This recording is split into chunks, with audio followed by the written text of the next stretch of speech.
Speaking at a media briefing, Julius Malema says he has never taken money from a white man, which is why no white man can ever disrespect him.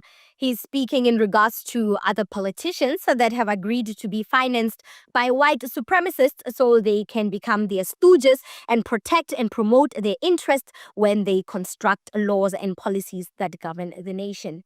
We have seen it with Cyril Ramaphosa's CR17 presidential campaign, even though he doesn't want to unseal those records and show us who are his donors.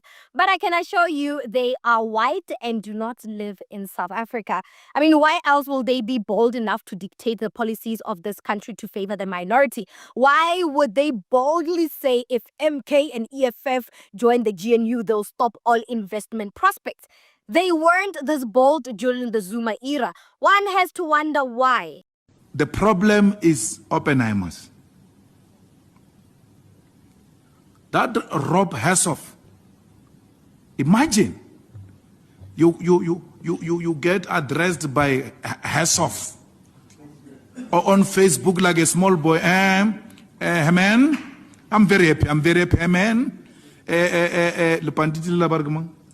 Gaten told me, you and Gaten just called me, you are doing a good job. Wonderful, Hey man, no white man can say that about me. Me? A white man comes in the morning to record himself so he can feel good. To feel good, he talks about me like that because I took his money. I've not taken any white man's money. That's why no white man will ever speak about me like a small boy. I don't believe Julius Malema, and y'all can crucify me for it. I strongly believe that his intentions are good. His party is a great example of black progressive parties that need to govern this country so we can acquire economical freedom. But in terms of who funded his party, there are some white people involved, and he must not lie.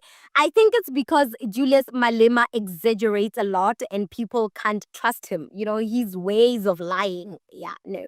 Some white folks online were quick to call him out of his lie and said, Kyle Phillips and Adriano Mazzotti in 2015, Malema admitted to SARS that 1 million payment initially attributed to Mr. Rainier Martin was actually a loan from Kyle Phillips, a director of Canlinks, a tobacco company linked to Adriano Mazzotti.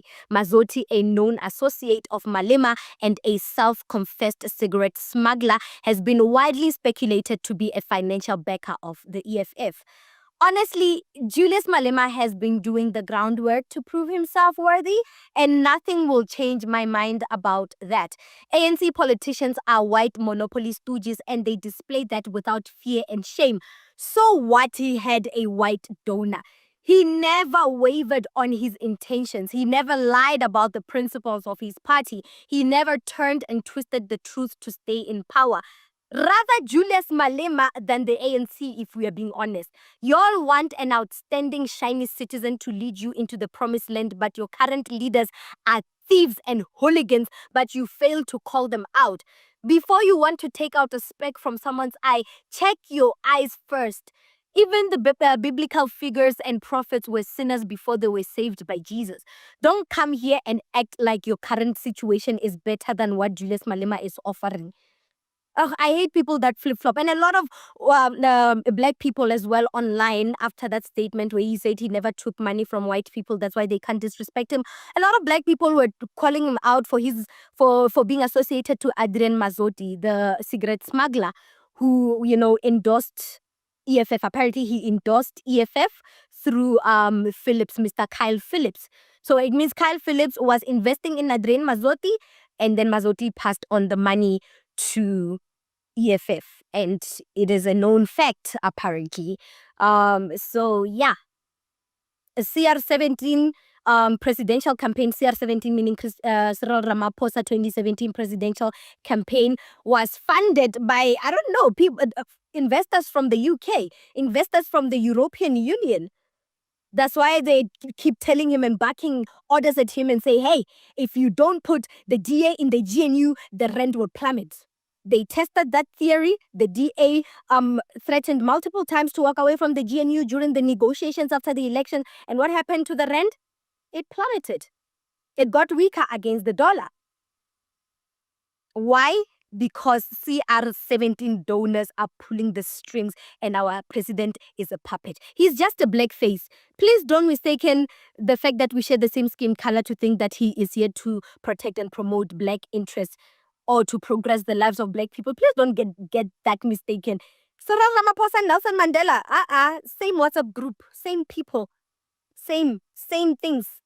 Blackface to distract us from the truth, while the white supremacists and the white monopoly powers keep on pulling the strings behind the scenes. They're still in power, these people. It's just that they stopped the abuse, the massacres, and the physical beatings and segregation and racism, and not even racism. They've not stopped racism, but you get what I mean.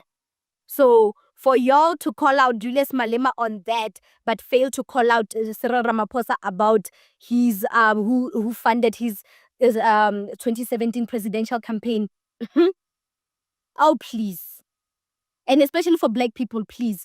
You are the last people to be commenting on Julius Malema. The last people, because you know when there's a racism at work, who is the first person to call Julius Malema? You all are the first people to call Julius Malema. Whenever there is a racism at work, who do you call? Ghostbusters. You call Julius Malema. So don't pretend like you're better than Julius Malema, because the DA has promised you 1, 2, and 3 have never delivered on their promise anyway.